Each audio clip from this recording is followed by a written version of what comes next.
At my boyfriend's family dinner, his mom said, "If you can't afford food, maybe that's nature's way of saying you shouldn't be here," while staring directly at me. I smiled and started planning her destruction. The words hit me like a physical blow. I sat there at their mahogany dining table, surrounded by crystal glasses and silver cutlery that probably cost more than my monthly rent, feeling every pair of eyes watching for my reaction. Vivian Harrison's cold smile never wavered as she waited for me to crumble. The other dinner guests, her wealthy friends discussing their children's Ivy League prospects, had gone silent, sensing the tension but not quite understanding the cruelty they'd just witnessed. I took a slow sip of wine, buying myself time to process what had just happened. This wasn't just a casual insult. This was a calculated attack designed to humiliate me in front of William's social circle, to make me feel so small and unwelcome that I'd remove myself from their precious family picture. Vivian had spent months tolerating my presence, but tonight she'd finally shown her true colors. What she didn't realize was that she'd just made a fatal tactical error.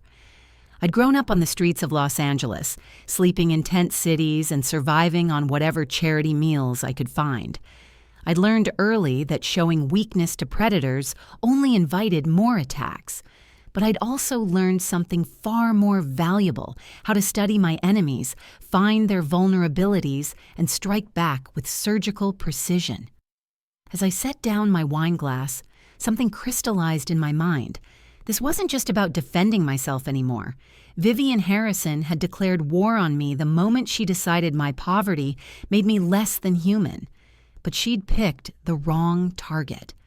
I might have grown up with nothing, but I'd built something she could never understand: real strength, earned through genuine struggle. And now I was going to teach her exactly what that meant.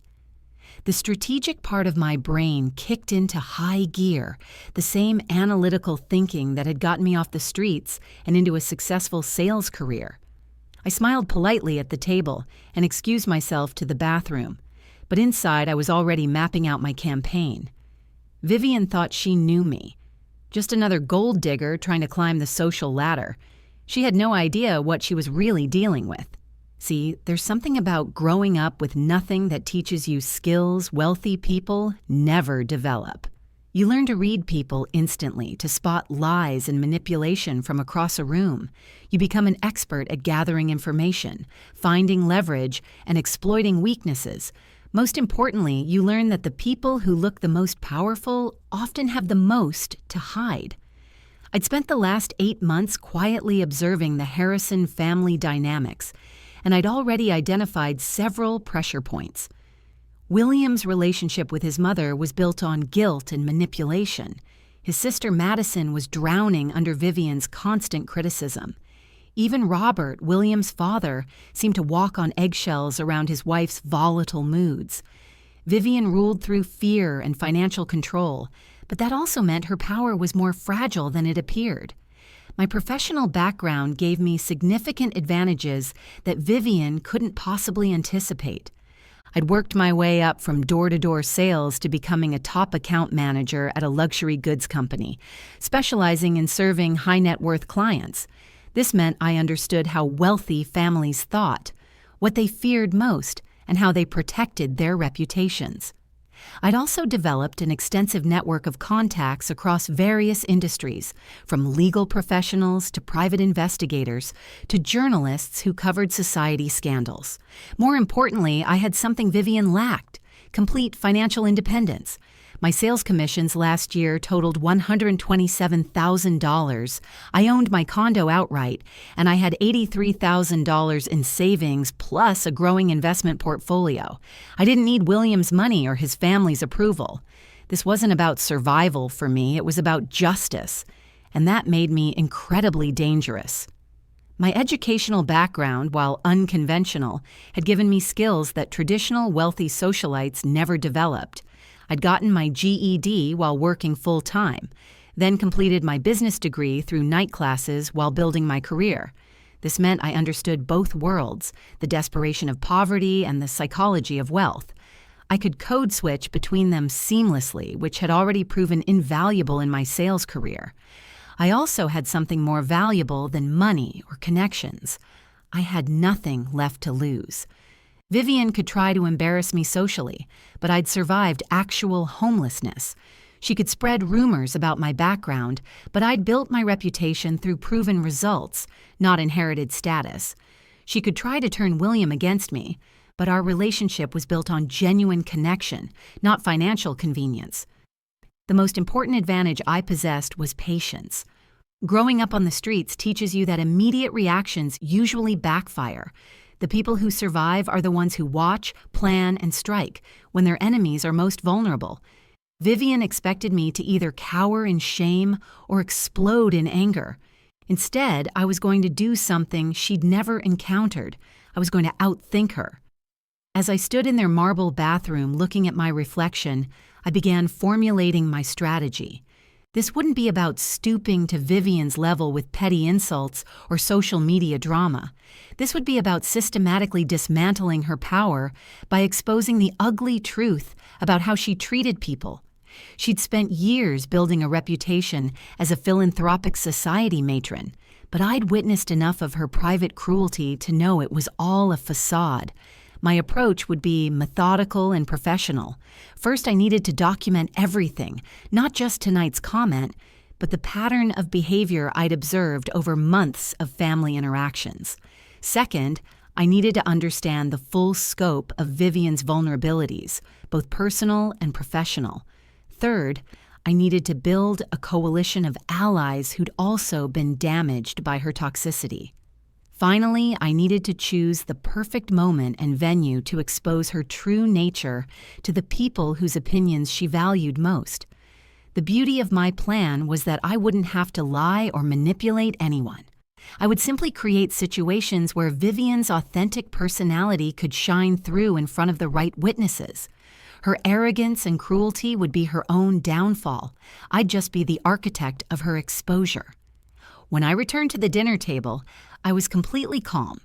I spent the rest of the evening being the perfect guest, charming, gracious, and appropriately deferential.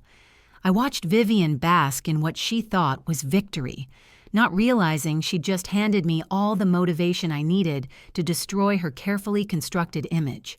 The next morning, I began my research phase with the systematic thoroughness that had made me successful in sales. I started by reaching out to 3 key contacts in my professional network. My first call was to Amanda Blake, a former client who worked as a family law attorney specializing in high-net-worth divorces. Over lunch, I explained my situation without mentioning names, framing it as a hypothetical scenario about documenting psychological abuse patterns.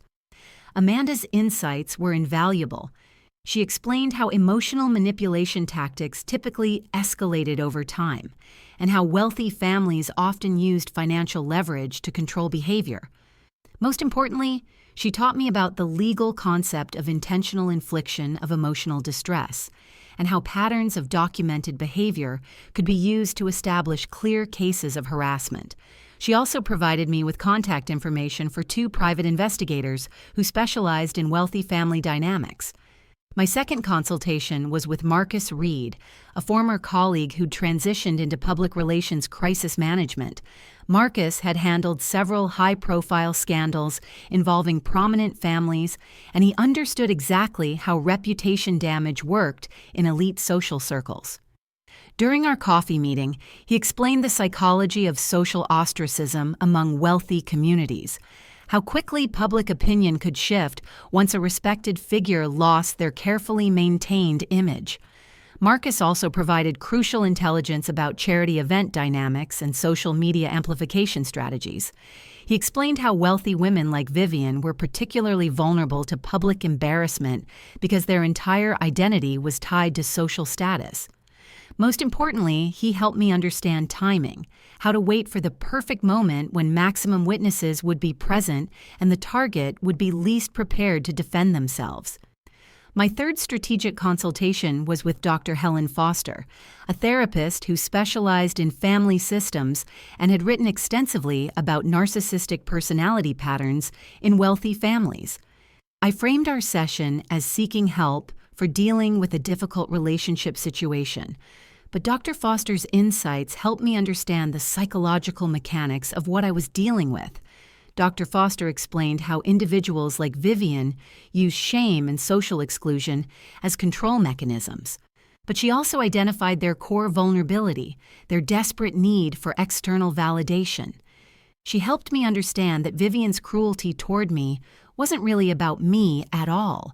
It was about maintaining her position in a social hierarchy she felt insecure about.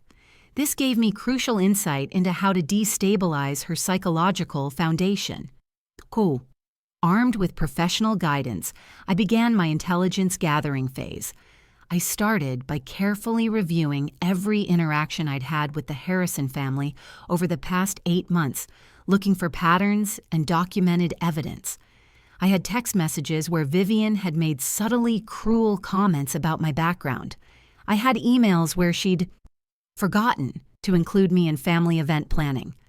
Most importantly, I had my own detailed notes about conversations where she'd revealed her true attitudes about class and poverty. I also began reaching out to other people in the Harrison family orbit who might have their own experiences with Vivian's toxicity. This required delicate handling. I couldn't appear to be gathering ammunition, but rather seemed genuinely interested in understanding family dynamics. Madison, William's sister, proved to be a goldmine of information during what seemed like casual conversations about family stress. Through patient questioning over several weeks, I learned that Madison had been dealing with Vivian's emotional abuse for years. The cruel comments about food and poverty weren't isolated incidents. They were part of a broader pattern of using shame as a weapon against anyone Vivian perceived as weak or different. Madison also revealed that several of William's previous girlfriends had been driven away through similar campaigns of subtle harassment. The breakthrough came when I discovered that Vivian's charitable work, the foundation of her social reputation, was largely performative. Through discreet inquiries with people who worked in nonprofit circles, I learned that while Vivian's name appeared on several high-profile charity boards, her actual contributions were minimal. She attended galas and posed for photos, but rarely engaged with the actual work of helping people in need. Even more damaging was intelligence I gathered about her treatment of service industry workers. Multiple sources confirmed that Vivian was notorious among caterers, florists, and other vendors for being demanding, condescending, and often refusing to pay agreed-upon rates. She'd built her lifestyle partly by exploiting the very working-class people she claimed to help through her charity work. I spent 6 weeks methodically building my case file while maintaining the perfect facade of a devoted girlfriend trying to win over her boyfriend's difficult mother. I continued attending family events, being gracious in the face of Vivian's subtle insults, and carefully documenting every instance of inappropriate behavior. I was building towards something big, but I needed the perfect opportunity. That opportunity came when William mentioned that his family's annual charity gala was approaching, a high-profile event that would include not just their immediate social circle, but also local media coverage and several prominent city officials. It was exactly the kind of venue where Vivian's reputation could be most effectively damaged and where her behavior would have the maximum number of important witnesses. I spent 2 weeks preparing for the gala with the thoroughness of a military campaign. I arranged to attend as William's guest, but I also made sure that several key people would be present who could serve as witnesses to whatever unfolded. I reached out to my contact at the local society magazine and mentioned that I'd be attending, ensuring that a photographer would be present to capture whatever drama occurred. Most importantly, I prepared myself psychologically for what I was about to do. This wasn't about revenge. It was about justice for everyone Vivian had ever made feel small or worthless. I thought about all the young women like me who'd been driven away from relationships by mothers-in-law who couldn't see past their economic backgrounds. I thought about Madison, still suffering under her mother's constant criticism. I thought about every service worker Vivian had ever treated as subhuman. The night of the gala, I wore a dress I'd invested in specifically for this occasion, elegant enough to belong in their world, but not so expensive that it would seem like I was trying too hard. I did my own hair and makeup, keeping everything polished but understated. I wanted to look like exactly what I was, a successful, accomplished woman who belonged at this event regardless of where she'd come from. William was proud to have me on his arm as we entered the ballroom, and even Robert welcomed me warmly. But I could see the calculation in Vivian's eyes as she greeted me with her usual fake smile. She was already planning whatever humiliation she had in store for me that evening. What she didn't realize was that I'd spent weeks studying her patterns, and I knew exactly how to trigger her worst behaviors in front of the most damaging audience possible. The trap was set. Now I just had to wait for her to walk into it. During cocktail hour, I positioned myself strategically near a group of prominent charity board members who knew Vivian professionally. I made polite conversation about my work with homeless youth organizations, casually mentioning some volunteer work I'd been doing with transitional housing programs. The conversation naturally turned to the challenges of helping people escape poverty, and I shared some thoughtful insights about the systemic barriers that keep people trapped in economic insecurity. I could see Vivian approaching our group, drawn by the attention I was receiving from people whose respect she craved. Her facial expression was already tightening with irritation as she heard me discussing poverty from a position of knowledge and authority rather than shame. This was exactly what I'd been hoping for. She was already off balance before the real confrontation began. "Oh, how wonderful that you're interested in those issues," Vivian interrupted with her practiced charity gala smile. "Though I do think sometimes people need to take more personal responsibility for their situations." Her comment was perfectly calibrated to sound reasonable to casual listeners while delivering a clear insult to me. Instead of taking the bait, I smiled graciously and agreed with her. "You're absolutely right, Mrs. Harrison. Personal responsibility is crucial. It's amazing what people can accomplish when they're determined to change their circumstances." I paused deliberately, then continued. "Of course, it's also important that those of us who've been fortunate have compassion for people facing challenges we might not understand." The charity board members nodded approvingly, but I could see Vivian's jaw tightening. She wasn't used to having her subtle attacks deflected so smoothly, and she definitely wasn't used to being positioned as less compassionate than her target. I could practically watch her control starting to slip as she realized this conversation wasn't going according to her usual script. "Well, of course we should have compassion," she said, her voice taking on a sharper edge.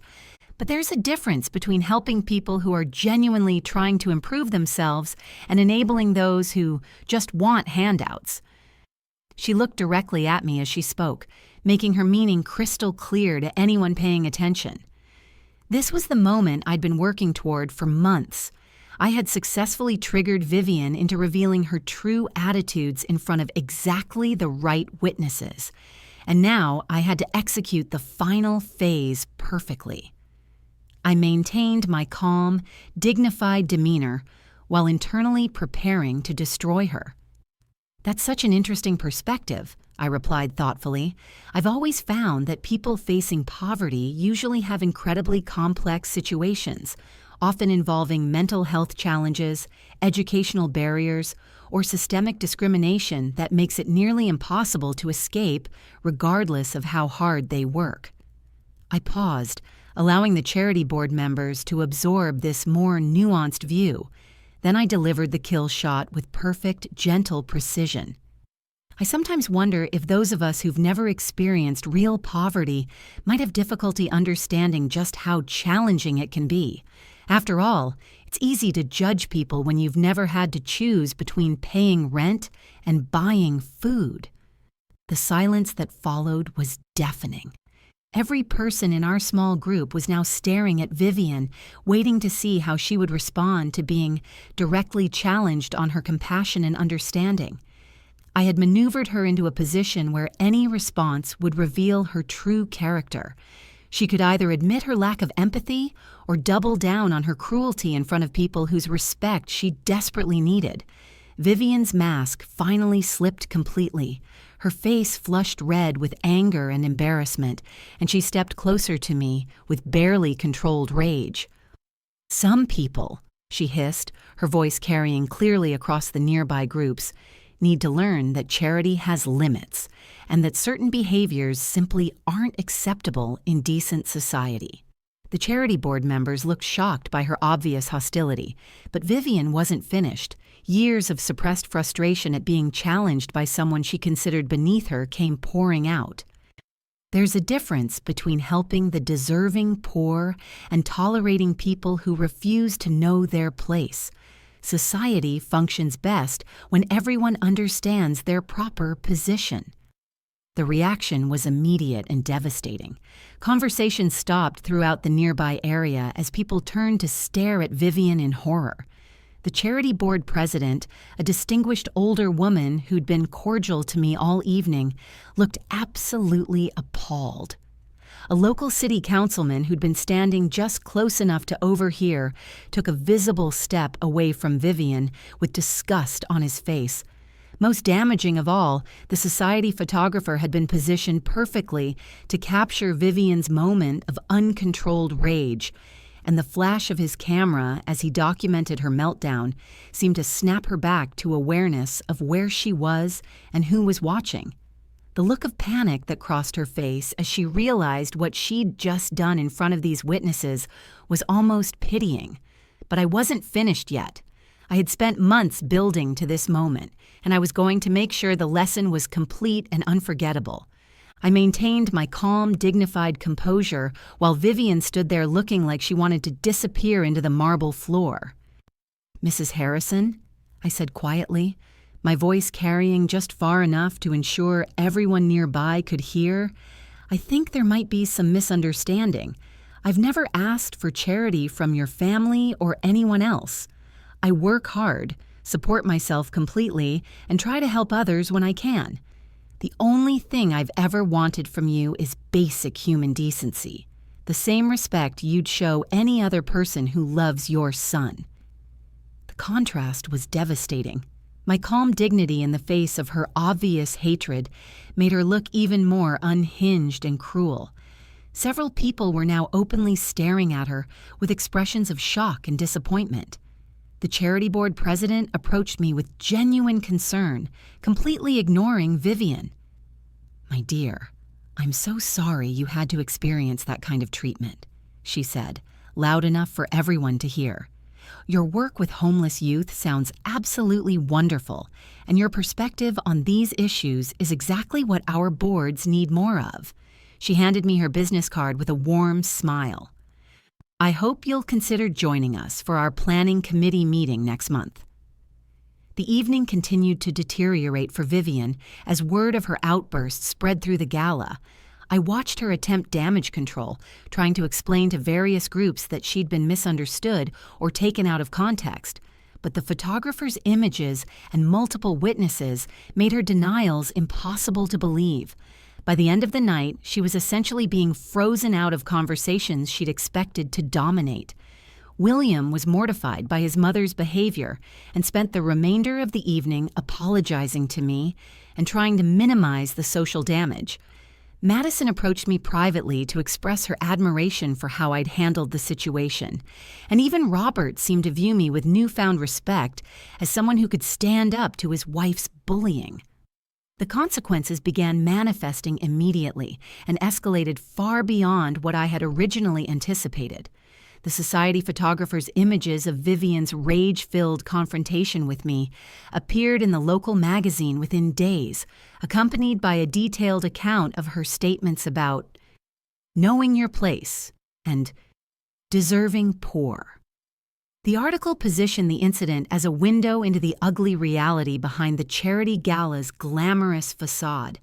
More damaging was the ripple effect through the nonprofit community. The charity board president shared details of Vivian's behavior with other organization leaders, raising serious questions about whether someone with such obvious contempt for the populations they served should be trusted in leadership positions. Within 2 weeks, Vivian was quietly asked to step down from 3 different boards, ostensibly for schedule conflicts, but actually due to concerns about her judgment and temperament. The social consequences were even more devastating. Vivian's outburst had been witnessed by several dozen members of her elite circle, and the story spread rapidly through their interconnected networks. The narrative that emerged was severely damaging, a wealthy socialite losing control and revealing her true contempt for the poor at a charity event designed to help them. The irony was too perfect and too embarrassing for people to ignore. Several families began declining invitations to Harrison family events, and Vivian found herself increasingly isolated from the social networks that had defined her identity. Her attempts to rehabilitate her image through increased charitable giving and public apologies only drew more attention to the original incident, creating a cycle of humiliation that she couldn't escape. The damage to her family relationships was perhaps the most satisfying consequence from my perspective. Madison finally felt empowered to directly confront her mother's behavior, using my example as proof that Vivian's treatment of people wasn't normal or acceptable. William began setting boundaries with his mother for the first time in his adult life, making it clear that any future disrespect toward me would result in complete estrangement. Even Robert seemed liberated by the public exposure of Vivian's true nature. He'd spent years managing his wife's difficult personality in private, but now that her behavior was public knowledge, he no longer felt obligated to defend or enable her actions. Their marriage became noticeably strained as Robert began openly challenging Vivian's treatment of service workers and social inferiors. Within 6 months of the gala incident, Vivian Harrison had transformed from a respected society matron into a cautionary tale about the dangers of unexamined privilege and cruelty. Her charitable work was finished, her social standing was destroyed, and her family relationships were fundamentally altered. She'd lost everything that mattered to her identity and power. Meanwhile, my own position had strengthened considerably. The charity board connections I'd made led to consulting opportunities that increased my income by 40%. My relationship with William deepened as he gained respect for my strength and strategic thinking. Most importantly, I'd proven to myself and others that growing up with nothing didn't make me worth less than anyone else.